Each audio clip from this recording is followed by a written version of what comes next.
హల్లెలూయా, దేవునికి స్తోత్రం. మన్నా మనకు ద్వారా మరొకసారి దేవుని వాక్యాన్ని తీసుకొని మీ ఎద్దుకు రావడానికి ప్రభు ఇచ్చిన అవకాశాన్ని బట్టి ఆయనకే స్తుతులు చెల్లిస్తూ ఉన్నాను. మరి క్రమం తప్పకుండా ఈ వర్తమానాలను ఆలకిస్తున్నారా?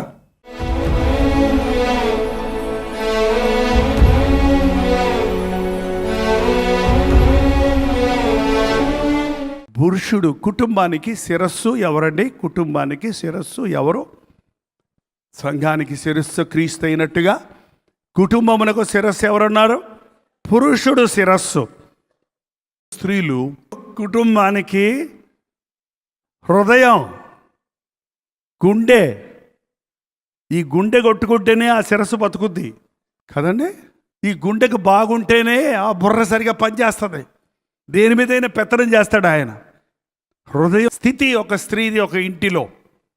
భార్యను చులకనగా దేవుడు ఎంచలేదండి. బలహీనమైన ఘట్టం అంటే అదేదో మానసికమైన బలహీనతనో శారీరకమైన బలహీనతనో ప్రభు చెప్పలేదు. కానీ మీలో ఒక బలహీనత ఉంది, అది మీరే ఒప్పుకుంటారు. ఒప్పుకుంటారా? నేను చెప్పమంటారా? నేను చెప్తాను, ఒప్పుకోండి. మీరు తొందరగా సంతోషపడతారు, అవునా కదా? తొందరగా ఏడుస్తారు, అవునా కదా? తొందరగా నమ్మేస్తారు, అవునా కదా? అది బలహీనత బలమా? బలమనబడే బలహీనత అండి అది. బలహీనత ఏం కాదు. కాకపోతే ఎందుకు ఏడవాలో, ఎందుకు నవ్వాలో, ఎప్పుడు సంతోషించాలో, ఎవరిని నమ్మాలో తెలుసుకోనప్పుడు అది బలహీనతగా మారుతుంది అంతే. అది తెలుసుకోవాలంటే ఈ బుర్రకాయ కావాలి, మెదడం. ఏంటండి? అందుకే భర్త కావాలి, పురుషుడు కావాలి. పెళ్ళైతే భర్త, పెళ్లి కాకముందు తండ్రి. దేవుడు మనల్ని తల్లిదండ్రుల ఆధ్వర్యంలో పెట్టాడు. వివాహం అయ్యే వరకు మన కుటుంబం, మన తల్లిదండ్రుల యొక్క ఆధ్వర్యంలో, వారి క్రమశిక్షణలో, వారి సలహాలతో, వారి ఆధ్వర్యంలో మనం ఉండాలి. పెళ్ళైన తర్వాత పురుషుడి ఆధ్వర్యంలో స్త్రీ వస్తుంది. ఇద్దరూ కలిసి కుటుంబం అవుతున్నారు. వివాహమైన తర్వాత ఒక 10 ఏళ్ళకి 20 ఏళ్ళకి పిల్లలు పుట్టాలన్నది దేవుడి యొక్క ఉద్దేశమా, లేకపోతే ఇంకేమన్నా ఉందా? ఏంటండి, ఇవాళ చాలామందికి బిడ్డలు పుట్టడం లేదండి. బిడ్డలు పుట్టకపోవడానికి కారణం భార్యాభర్తలు నిజంగా వారి వారి స్థానాన్ని వారు గుర్తించడం లేదు. కుటుంబాన్ని కట్టుకోవాలన్నప్పుడు, కుటుంబం అన్నప్పుడు భర్తగా చెప్పాను. ఇప్పుడు శిరస్సుగా ఆయన పనులు ఆయన చేసినప్పుడు భార్యను ఎడబాయకుండా వివాహమైన తర్వాత వారు కలిసిమెలిసి ఉంటే, అన్యోన్యంగా ఉంటే, భార్యను నిజంగా ప్రేమిస్తే, దేహ సంబంధమైన ప్రేమ కాకుండా దేవుని ప్రేమతో ప్రేమిస్తే, తన బాధ్యతలు నెరవేరిస్తే, భార్యతో సమయం గడిపితే తప్పకుండా దేవుని ఆశీర్వాదం వారి మీద ఉంటుంది. చక్కటి గర్భఫలాన్ని వారు పొందుతారు. అందుకని ఇద్దరూ కలిసి కుటుంబాన్ని కట్టుకోవాలి. ప్రతి స్త్రీ తన ఇంటికి ఇల్లాలు అనే మాట, ఇంటికి దీపం అనే మాట మన భారతదేశంలో వింటుంటాం. ఏంటంటే, ఇల్లాలు ఇంటికి దీపం. దీపము రాగానే ఒక వెలుగు వస్తుంది, ఒక సంతోషం వస్తుంది, ఒక గృహంలో ఒక గొప్ప ఆశీర్వాదం, ఒక దీవెన ఉంటుంది. ప్రతి స్త్రీ, వివాహమైన ప్రతి స్త్రీ కూడా తన భర్తకి గుండె చప్పుడులాగా ఉండాలి. నీ గుండె చప్పుడును బట్టే ఆయన ఆలోచనలు ఉండాలి. ఆయన ఆలోచనలు, ఆయన జీవితాన్ని బట్టే నీ గుండె పని చేయాలి. నీ కోసం ఆయన పని చేయాలి, ఆయన కోసం నువ్వు పని చేయాలి. భార్యాభర్తలు ఒకరి కొరకు ఒకరు బ్రతకాలి, కానీ ఎవరి మట్టుకు వాళ్ళు బ్రతకడానికి దేవుడు ఏర్పాటు చేయలేదు. భార్యగా జ్ఞానవంతురాలు తన ఇల్లు కట్టును, 3 రాళ్ళు తన చేతులతో తన ఇల్లు ఊడబెరుకును. భార్యగా నీకు ఒక పని ఉందమ్మా. నీ భర్తనుకు నీవు లోబడాలి. ఇదొక్కటే చెప్తుంది బైబిల్, వేరేం చెప్పటం లేదు. భార్యలారా మీ స్వపురుషులకు లోబడి ఉండండి. చాలా కష్టం కదండి. కష్టమా సులభమా? లోబడ్డోళ్ళకు సులభం, లోబడిన వాళ్ళకి కష్టం. ముందు తల్లిదండ్రులకు మీరు లోబడుతున్నారా? వాక్యం చెప్తుంది. అందుకని ఎఫెసీ 6:1 అండి, పిల్లలారా ప్రభువునందు మీ తల్లిదండ్రులకు లోబడి ఉండండి. పిల్లలుగా లోబడటం నేర్చుకుంటే పెళ్ళయ్యాక లోబడటం కష్టమవుద్దా? పిల్లలుగా ఉన్నప్పుడు మీ తల్లిదండ్రులకు మీరు లోబడటం నేర్చుకుంటే పెళ్ళైన తర్వాత నీ భర్తకు లోబడటం కష్టంగా ఉంటుందా? అసలు ఇదే పెద్ద తంతా. ఇప్పుడు చిన్నప్పటి నుంచి నాన్న దగ్గర ఆడింది ఆట, అమ్మ దగ్గర పాడింది పాట. ఏంటి? నాన్న దగ్గర ఆడింది ఆట కూతుర్లకండి, కొడుకులకు కాదు. కొడుకులకి ఊరుకోరాళ్ళు, కూతుర్లు అంటే తండ్రులకు ప్రేమ ఎక్కువ అంట. నిజమేనా కాదా? నిజమే. మీకు కూడా తండ్రి అంటే ఎక్కువ ప్రేమ. అమ్మ మీద పెద్ద ఉండదు. కష్టపడి కన్నా కూడా నాన్న నాన్న అంటారు కానీ అమ్మ అంటారు కూతుర్లు కదండి. అందుకని నాన్న దగ్గర ఆడింది ఆట, అమ్మ దగ్గర పాడింది పాటగా బతికిన వాళ్ళకి పెళ్ళి అయితే ఇక భర్త దగ్గర ఆట కుదరదు, పాట కుదరదు. ఇంకేమవుద్ది అక్కడ? గోల గోల. ఏంటంటే పిల్లలుగా మీరు దేవునికి లోబడాలి. ఎవరైనా మీరు పెళ్లి చేసుకోదలుచుకున్నప్పుడు అని నేను ఇచ్చే చిన్న సలహా, మీ అబ్బాయికి ఒక అమ్మాయి కావాలని ఆశపడుతున్నారు కదా, మంచి అమ్మాయి కావాలని ఇష్టపడతారు కదమ్మా అత్తగారుగా. మీరు కూడా మీకు లోబడాలని, మీ అబ్బాయిని బాగా చూసుకోవాలని, మీకు చెప్పిన మాట వినాలని ఆశపడతారు కదా. అబ్బాయిని మాత్రం చూసుకోమ్మా, ఎట్టయినా పర్లేదు అంటారా? అంత ధారాళ హృదయం కలిగిన వాళ్ళు ఎవరైనా ఒకళ్ళిద్దరు ఉన్నారా? ఏంటండి? మరి మీకు లోబడి ఆయనకి లోబడి అమ్మాయి కావాలంటే మీరు పెళ్లి చూపులకి వెళ్ళినప్పుడు ఈ ఒక్క మాట అడగొచ్చు కదా, మిగిలిన వదిలేసి. అమ్మాయి అమ్మ నాన్నకి లోబడద్దా అని అడగొచ్చు కదా. అది అడగరే ఎవరో, అది అడగరు. ఏంటండి? మీ అమ్మాయి మీకు లోబడద్దా అండి? మీ అమ్మాయి మీరు చెప్పిన మాట ఏంటదా? మా అబ్బాయి గుడ్డోడండి, అడగండి మీ అమ్మాయిని పెళ్లి చేసుకుంటుందేమో. నాన్ననమ్మా నేను చెప్తున్నాను, గుడ్డోడైనా పర్వాలేదు పెళ్లి చేసుకోమ్మా అంటే చేసుకుంటుందా అని అడగండి అని అడిగి చూడండి. ఒప్పుకోరా? మరి పెళ్ళయ్యాక గుడ్డోడైతే ఏం చేస్తుందా అమ్మాయి? వదిలేసి వెళ్ళిపోద్దా? అదే కదా ఇవాళ చూస్తున్నాం. పెళ్ళయిన తర్వాత భార్యకి బలహీనంగా ఉంటే పక్షపాతం వచ్చింది ఒక భార్యకి. ఏంటండి? నేను వాళ్ళ ఇంటికి వెళ్ళి చూస్తే ఆశ్చర్యపడ్డాను. వదిలేయలేదు ఆమె భార్యని. ఆమె చేయబట్టుకొని ఆమెకు సహాయం చేస్తూ, ఆయన వంట చేసుకుంటూ, ఆమె ఒక చేతితో ఏదన్నా చిన్న హెల్ప్ చేస్తుంటే ఈయన ఆమెకు హెల్ప్ చేస్తూ ఉన్నాడు. అలాంటి భర్తలు ఉన్నారు. అది నిజమైన భర్త, అది నిజమైన భార్యాభర్తల బంధం. కలిమిలోను లేమిలోను, ఐశ్వర్యంలోను పేదరికంలోను, అనారోగ్యంలోను ఆరోగ్యంలోను, సంతోషంలోను దుఃఖంలోను నిన్ను విడువక ఎడబాయక అమ్మగారింటికి వెళ్ళక, ఈసారి కలపాలది, నీతోనే కాపురము చేయుదునని దేవుని ఎదుట సంఘం ఎదుట నీతో వాగ్దానము చేస్తున్నాము. మరి ఎంతమంది ఈ రోజున స్త్రీలు కుటుంబాన్ని కట్టుకుంటున్నారు? ఒక్కటే కిటుకండి, నేను ఎందుకు లోబడాలి అనే అహం మీలో చచ్చిపోయిన రోజు మీ కుటుంబం కట్టబడద్దండి. నేను ఎందుకు లోబడాలి అనే ప్రశ్నకి నా కుటుంబం కట్టుకోవడానికి అని మీరు కనుక జవాబు చెప్పుకోగలిగితే మీ కుటుంబం కట్టబడుతుందండి. నేనెందుకు లోబడాలి, ఆయనకు నేనెందుకు లోబడాలి, ఆయన తప్పులో ఉన్నాడు, ఆయన సరిలేడు, లేకపోతే ఆయన అది ఇవ్వలేదు, నాకు అది చేయలేదు ఇది చేయలేదు అని నీవు ఆర్గ్యుమెంట్ పెట్టుకున్నప్పుడు ఆ కుటుంబం కూలిపోతుందే కానీ కట్టబడదు. కుటుంబం కట్టుకునే శక్తి దేవుడు నీకే ఇచ్చాడు. చెప్తున్నాను కదా, నీవు గుండెవి. గుండె ఏం చేస్తుందండి? గుండెకు ఒక పని ఉంది, ఏం చేస్తుంది చెప్పండి? చెడిపోయిన రక్తాన్ని బాగు చేసి మళ్ళీ బయటికి పంపేస్తుంది. 24 hours జరుగుతూనే ఉంది అది మనకి. ఏంటండి? గుండె ఏం చేస్తుంది? ఒక తల్లి ఇంట్లో ఏం చేయాలి, ఒక భార్య ఏం చేయాలి? చెడుగా అంతా తీసుకొని గుండెల్లో పెట్టుకొని మంచి చేసి బయటికి పంపించాలంట. అబ్బా, ఎంత పెద్ద మిషన్ మీది, ఎంత పెద్ద పని మీది, ఎంతండి? అందుకే స్త్రీ భరిస్తుంది, స్త్రీ సహిస్తుంది, స్త్రీ ఓర్చుకుంటుంది, స్త్రీ మాతృమూర్తిగా మారుతుంది, స్త్రీ సాటి అయిన సహకారిగా ఉండాలని దేవుడు సృష్టించాడు. మీరు కనుక ప్రతి కీడును, నీ భర్తలో ఉన్న లోపాలు, కష్టాలు, వాటిని బలహీనతలు నీవు గుండెల్లో పెట్టుకుంటే, నువ్వు దేవుని సన్నిధిలో ప్రార్థిస్తే వాటిని మార్చి దేవుడు ఒక నూతన సృష్టిగా నీ భర్తను మార్చగలిగిన శక్తి నీ ద్వారా కలుగుతుందండి. భర్తలో ఉన్న తప్పుల్ని ఎండబెట్టావనుకో, బట్టలు ఆరేస్తారు కదండి ఎండలో క్లిప్పులు పెట్టి, అట్లాగా భర్తలో ఉన్న తప్పులన్నీ బయటకు తీసుకొచ్చి ఆరు బయట అందరూ చూసి తట్టు, ఇదిగో మా ఆయన తాగుబోతు, ఇదిగో మా ఆయన బీడీలు తాగుతాడు, ఇదిగో మా ఆయనకి ఎవరో ఉన్నారు, ఇదిగో మా ఆయనే పొద్దున్నైతే బూతులు తిడతాడు అని ఆరగట్టుకున్నావు అనుకో. నీ ఇంటి చుట్టూ బయటికి పోయే వాళ్ళందరూ ఎవరిని తిడతారు? ఎవరిని తిడతారండి? ఏమనుకుంటారు? ఏం చేస్తారు? చూసి ఎగతాళి చేస్తారా లేదా? ఎవరిని చెప్పండి? ఆయన్ని. నాకేంటి, ఆయన ఎవరో మీ శిరస్సు. ఇప్పుడు ఇందాక చెప్పారు కదా మీరు, శిరస్సును ఎగతాళి చేస్తే మొండేమన్నారు కదా, మొండానికి బాధ కలగదా? ఏంటండి, ఆయన రాజు అయితే నువ్వు రాణివి, ఆయన పనికిమాలినోడైతే నువ్వెవరో అమ్మా? పనికిమాలిన దానివే. ఆయన రాజుగా చేసుకో, నువ్వు రాణిగా ఉండిపోతావు, నీ బిడ్డలు రాకుమారులుగా రాకుమార్తెలుగా ఉంటారు. అంతేగాని యోగ్యురాలు పెనిమిటికి కిరీటము అంటే ఏంటన్నమాట? యోగ్యురాలు భర్తకు ఎవరంట?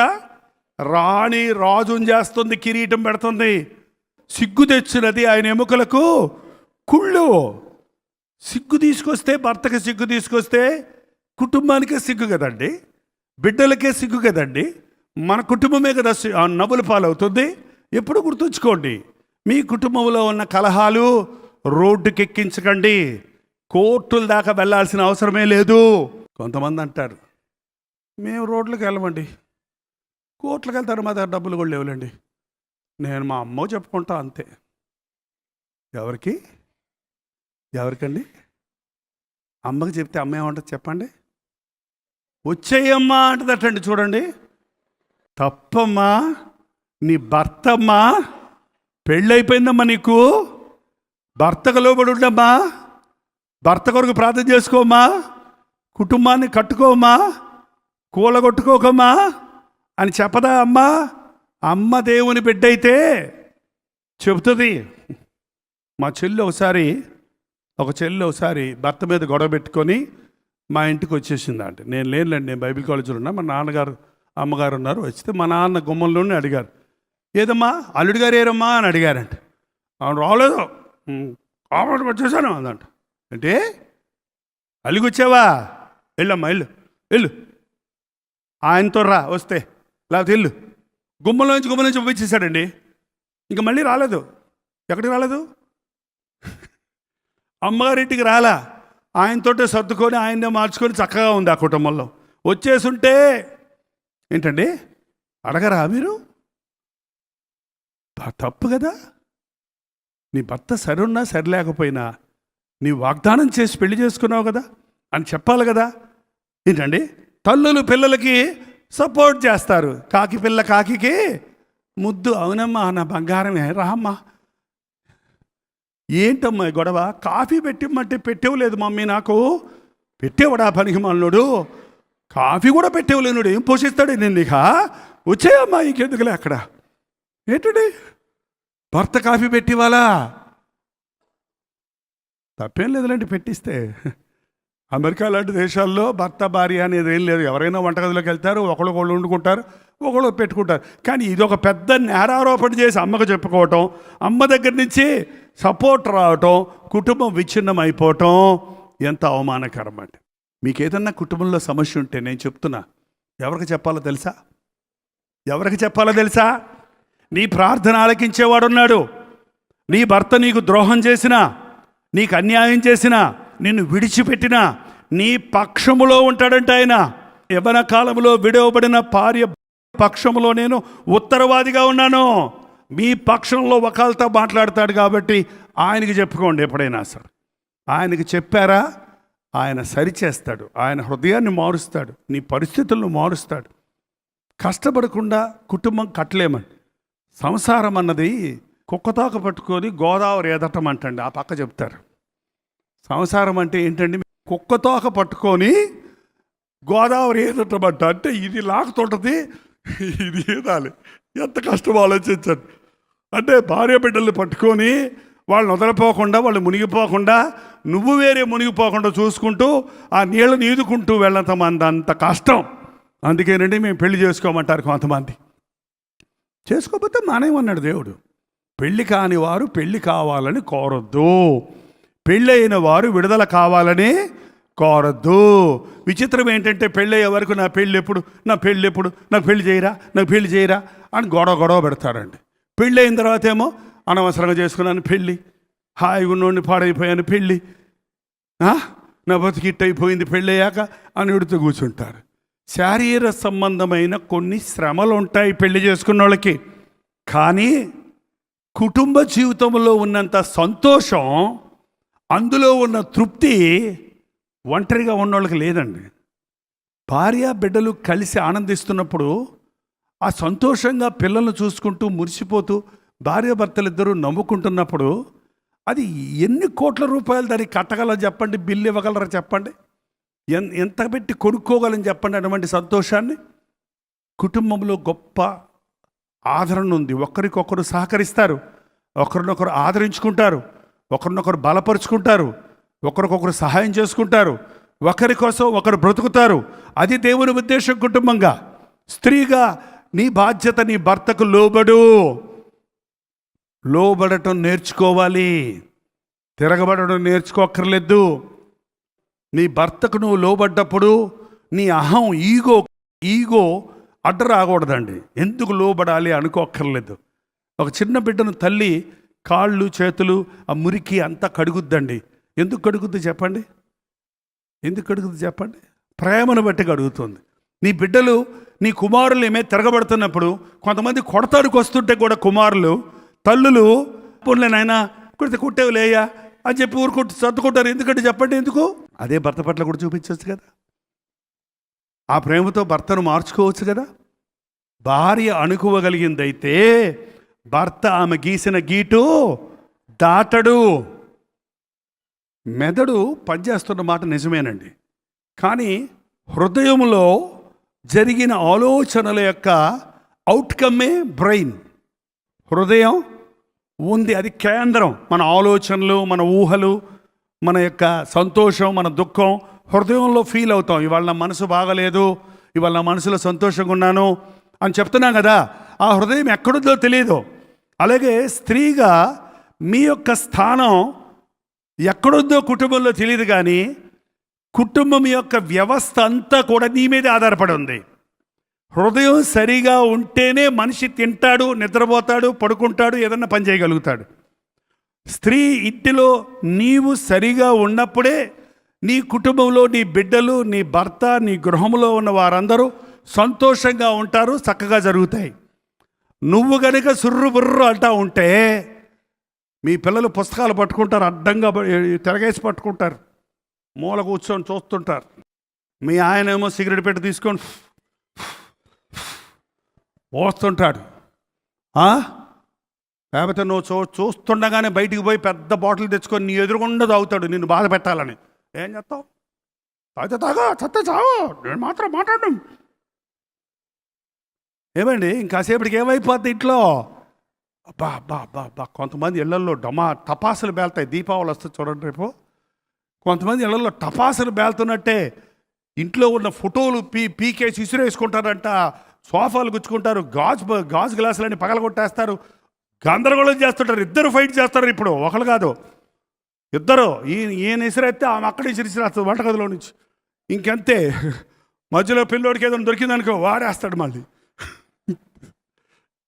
నీతిమంతుల గుడారాల్లో నుంచి దబదబలు కాదు, అల్లరి కాదు, బూతులు కాదు, బూతు మాటలు కాదండి రావాల్సింది. లోతు సొదొమలో వెళ్ళి నివాసం చేశాడండి.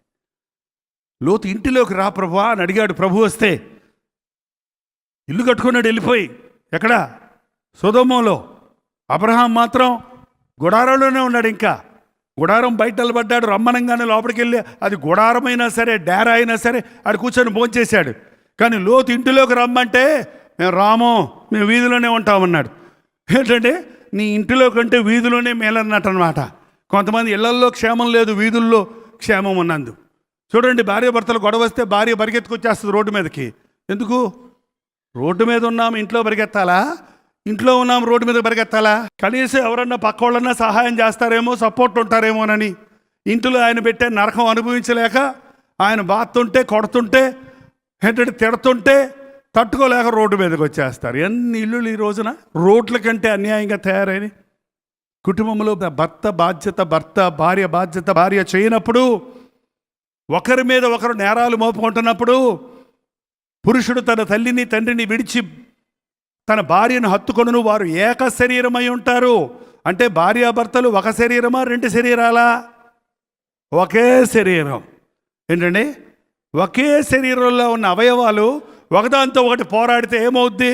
ఈ కన్నుతో పోరాడితే ఏమవుద్ది చెప్పండి? ఈ కన్ను నిన్ను చూడడం అంటే నీతో పాటు నేను ఇటు చూడను, నేను ఇటే చూస్తా, నువ్వు అటే చూసుకో అని ఈ కన్నిటి తిప్పింది అనుకో, ఏంటండి టెన్షన్ అంటాడు. మా ఇంట్లోనే టెన్షన్ అండి, ఇంట్లో అడుగు పెడితేనే టెన్షన్ అండి, ఇంట్లో అడుగు పెడతానికి భయంగా ఉందండి, ఇంట్లో ఉండటానికి భయంగా ఉందండి, ఆ ఇంట్లో నేను ఉండలేనండి, ఆయనతో నేను కాపురం చేయలేను, అట్లా అడలగొట్టేస్తున్నారు భర్తను భార్యలు. ఎంత భయంకరం అండి. కుటుంబం అనేది ఒక హార్మోనియం ఉండాలి. నూనె ఉన్నప్పుడు అండి ఈ కిర్రలన్నీ మన ఇంటికి పూర్వకాలంలో ఇలాగుండే తలుపులు కిర్ర తీసినప్పుడు వేసినప్పుడు ఏమంటుంటుంది, అది కిర్ర అంటూ ఉంటుంది. ఆ కిర్రు పోవాలంటే ఏం చేయాలి చెప్పండి? కాస్త కొబ్బరి నూనె తీసుకెళ్ళి దాంట్లో పోస్తే అది ఇక కిర్రమని. కొంతమంది ఇళ్లల్లో భార్య భర్తలు కిర్రమంటే ఉంటారంట. అది చచ్చిందనమాట నచ్చమంటున్నా. ఏంటండి ఏం లేదులే, బతకాడు కాఫీ తీసురా, ఈయన ఒకటి చంపేస్తాడు, నన్ను వచ్చాడు ఇదే కాఫీ ఇవ్వమంటాడు. ఏంటి చదువుతున్నా, నేనేమనలేదు, కాఫీ తెమ్మన్నారు కదా. ఏంటండి డబుల్ డైలాగులు మాట్లాడుకుంటూనే ఉంటారు. సడుగుడు గొడుగుడుతో కుటుంబంలో కిర్రమంటూనే ఉంటాయి. అందులో ప్రేమ అనే నూనె ఉంటే నా భర్తే కదా, నా భార్య కదా అని ఒకరినొకరు సహించుకుంటే అందులో ఎక్కడ ఘర్షణ ఉండదు. ఘర్షణ రాపిడి ఉండకూడదు, స్మూత్గా ఉండాలి భార్యాభర్తల బంధం. కస్సుబుస్సు అనకూడదు, అంటూ ఉండకూడదు. మీ ఇంట్లో కస్సుబుస్సం అంటూ ఉంటే, ఎడముఖం పెడముఖంగా ఉంటుంటే, ప్రతిదానికి పదార్థాలు పెడుతుంటే, ప్రతిదానికి గొడవ పెట్టుకుంటుంటే, ప్రతిదానికి మిస్అండర్స్టాండింగ్ చేసుకుంటుంటే, మీలో క్రీస్తు ప్రేమ అనే నూనె మీ ఇంటిలో ఉండాలి, మీ ఇంటిలో ఉండాలి. ఎందుకు వేస్తారు కానీ మన భారతదేశంలో 3 ముళ్ళు వేస్తారండి కదండి. ఎందుకు? 3 ముళ్ళ బంధం జీవితాంతా ఉండాలండి కదా.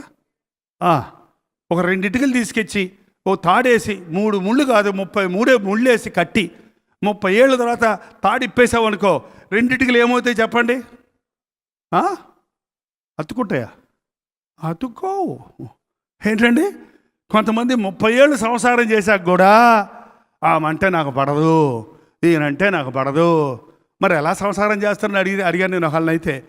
ఆయనతో కుదరదండి, ఈమెతో బతకలేనండి. మరి ఎలా బతుకుతారండి 30 ఏళ్ళు? ఏం చేయమంటారు మరి? అలాగే బతుకుతున్నాం అన్నాడు. ఏంటంటే అలాగే ఎడముఖం పెడముఖం బతుకుతున్నాడు. ఎవడు కూడా వాడిదే. నా ఇల్లు, నా సంపాదన, నా జీతం. భార్యాభర్తలు ఇద్దరు పనిచేస్తారు కదా, ఎవరి జీతం వాళ్ళది. వారు ఏక శరీరమై ఉంటారంటే ఏక సంపాదన కాదా, ఏక మనస్సు కాదా, ఏక కుటుంబం కాదా? ఈ రోజున కుటుంబంలో భేదాలు ఉండడానికి కారణం ప్రేమ లేదు, ఐక్యత లేదు, నూనె లేదు. 2 ఇటుకల మధ్య కాంక్రీట్ సిమెంట్ వేసి అతికిచ్చామనుకోండి, ఏమవుద్ది చెప్పండి? విడదీస్తే విడిపోతాయా?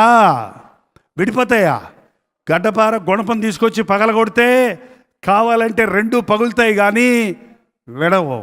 ఏంటండి కుటుంబంలో భార్యాభర్తల బంధం అలా ఉండాలి. ఆ సిమెంట్ క్రీస్తు కేంద్రిత కుటుంబాన్ని ఎవ్వరు వేరు చేయలేరు. సాతాన్ని ఇంటి చుట్టూ తిరగవచ్చు, సాతాను కలహాలు రేపొచ్చు, కానీ మీ ఇద్దరి మధ్య 3వ వ్యక్తిగా క్రీస్తుంటే, అందుకే బైబిల్లో ఉంది 3 పేటల తాడు తెగిపోదు. ఒక పేట నువ్వు, ఒక పేట నీ భర్త, 3వ పేట నీ ప్రభు.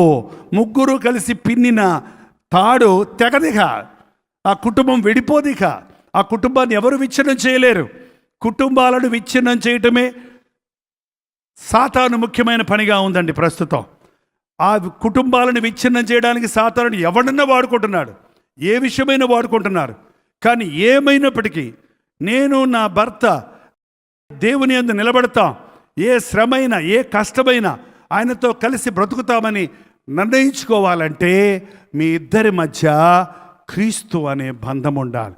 అప్పుడు ఎవ్వరు దానిని వేరు చేయలేరు. కానీ కుటుంబంలో ఈ రోజున భర్తగా భర్త బాధ్యతలు నెరవేర్చడం లేదు, భార్యగా భార్య బాధ్యతలు నెరవేర్చడం లేదు. కాబట్టి పిల్లలు అవిధేయులవుతున్నారు. కుటుంబంలో కలహాలు, పోరాటాలు, ఒత్తిడులు కలుగుతున్నాయి. స్త్రీగా నీవు లోబడితే నీ భర్తను నీవు సంపాదించుకుంటావు. స్త్రీగా నీవు ఒక హృదయం పనిచేసినట్టు, ఆహార నిశలు పనిచేస్తుంది. గుండె రాత్రి మగళ్ళు కొట్టుకుంటుంది. కొంతమంది మహాతల్లులు ఉంటారు, రాత్రి మగళ్ళు పనిచేస్తూనే ఉంటారు, ఉద్యోగాలు చేస్తుంటారు, ఇంటికి వచ్చి వంట వార్పు చేస్తుంటారు. కొంతమంది స్త్రీలు కష్టపడతారు, వేకువనే లేచి. చెప్పండి, భార్యగా నా బాధ్యతలు తెలుసుకున్నాను, నా కుటుంబాన్ని కట్టుకుంటాను, నా కుటుంబాన్ని పరలోకంగా మార్చుకుంటాను. హల్లెలూయా. చేతులెత్తి ఒక చిన్న ప్రార్థన చేద్దాం. నా కుటుంబాన్ని పరలోకంగా మార్చుకోవడానికి నాకు సహాయం చేయయ్యా. భార్యాభర్తలుగా మా ఇద్దరి మధ్య అన్యోన్యమైన సహవాసము దయచేయి నాయన. పరిశుద్ధాత్మనే నూనె మాకు దయచేయ్యా. క్రీస్తు అనే బంధం మాకు దయచేయి నాయన. నా కుటుంబానికి గుండెగా నన్ను ఉండనీయ్యా. ఈ గుండె కొట్టుకుంటేనే ఈ కుటుంబం బతుకుతుంది. ఈ గుండె కొట్టుకుంటేనే ఈ కుటుంబంలో సమస్తం సరిగా జరుగుతాయి. నాయనా, నా కుటుంబాన్ని కట్టుకునే మనసు నాకు దయచేయి. లోతు భార్య వల్లే వెనక్కి తిరిగి చూసి కుటుంబాన్ని విచ్ఛిన్నం చేసుకున్న స్థితికి దిగజారకుండా మాకు సహాయం చేయి. నా భర్త తాగుబోతైపోయాడయ్యా. నా భర్తను మార్చు నాయనా. నా కుటుంబాన్ని విచ్ఛిన్నం చేయడానికి సాతానుడికి లోబడిన నా భర్తను మార్చు తండ్రి. నా కుమారులను మార్చు నాయన. మాటి మాటికి రోగాలు, మాటి మాటికి కరువులు, కష్టాలు, అప్పులు, రుణబాధలు, సమాధానం లేని పరిస్థితి, అపోహలు, గొడవలు, ఘర్షణలు, జగడాలు, ఎంతగా నా ఇల్లు రభసైపోయిందే, సాతానుకు నిలయమైపోయిందే. ఈరోజు నా ఇంటిలోనికి రాయేసయ్యా. జక్క ఇంటిలోనికి వెళ్ళినప్పుడు ఆ ఇంటికి రక్షణ వచ్చినట్టుగా ఈరోజు నా ఇంటికి రక్షణ దయచేయి. నా భర్తను మార్చు, నన్ను మార్చు, నా బిడ్డలను మార్చు, నా భార్యను మార్చు, నా కుటుంబాన్ని రక్షించు. నోరు తెరిచి ప్రతి ఒక్కడు ప్రార్థన చేయండి. పరిశుద్ధుడా, ప్రేమగల తండ్రి, ఆ సమయంలో మమ్మల్ని చూడు నాయన. తండ్రి, భర్తను బిడ్డలను ప్రేమించుకొనుటలో, సంరక్షించుకొనుటలో, వారి కొరకు మోకాళ్ళుని ప్రార్థించే తల్లులుగా ఉండటకు మా సహోదరులకు సహాయం చేయి. మా బిడ్డలకు నాయన దైవ భయం నేర్పించుటకు నేర్పించుము. మా కుమార్తెలను దేవుని భయములు పెంచుటకు నేర్పించుము. లోబడుట నేర్పించుము నాయన. విధేయులమవుటకు నేర్పించుము నాయన. ఆ కలువరి ప్రేమను మా హృదయాలలో కుమ్మరించుము తండ్రి. ఇక్కడున్న ప్రతి కుటుంబాన్ని చేతుల్లో పెట్టుకుంటున్నాము. ఇప్పటికే భార్యాభర్తలు జగడాలాడి విడిపోయిన వారిగా ఉంటే ఈ రోజున వారు సమాధాన పడడానికి సహాయం చేయి. ప్రతి ఇంటి చుట్టూ నీ కంచెను అనుగ్రహించము. విన్న వాక్యం మా హృదయముల్లో దాచుకుని నీ వాక్యానుసారంగా ప్రతి భర్త, ప్రతి భార్య, ప్రతి స్త్రీ, ప్రతి పురుషుడు, ప్రతి యవనస్తుడు, యవనస్తురాలు నీకిష్టలుగా జీవించుటకు సహాయము చేయమని యేసు క్రీస్తు నామములో అడుగుచున్నాము తండ్రి. ఆమేన్.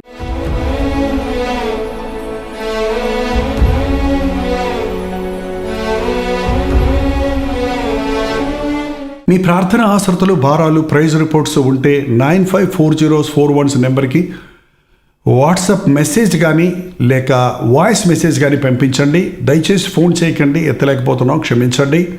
మీ వాట్సాప్ మెసేజ్లన్నీ పరిశీలించి మీ కొరకు ప్రార్థిస్తున్నాం. మీరు మెసేజ్ పంపినప్పుడు మీ పేరు, ఊరు మెన్షన్ చేయటం మర్చిపోకండి. అంతేకాకుండా njaipal@gmail.com అనే ఈమెయిల్ ఐడి కూడా మీరు మెయిల్ చేయొచ్చు. www.jaipal.org అనే మా వెబ్సైట్ను దర్శించండి. మరనేక విషయాలు మీరు తెలుసుకోగలుగుతారు. ఈ సాయంకాలం మళ్ళీ 8:30కి మరో అంశంతో మనందరం చేరబోతున్నాం. తప్పకుండా ఈరోజు కార్యక్రమం ద్వారా మీరు ఆశీర్వదించబడి ఉంటే డాక్టర్ జైపాల్ పేజీని మీరు సబ్స్క్రైబ్ చేయండి, లైక్ చేయండి, షేర్ చేయండి. ప్రభుత్వమైతే ఈ సాయంత్రం 8:30కి మళ్ళీ కలుసుకుందాం. అంతవరకు దేవుని మహాకృప మీకు తోడైనగాక.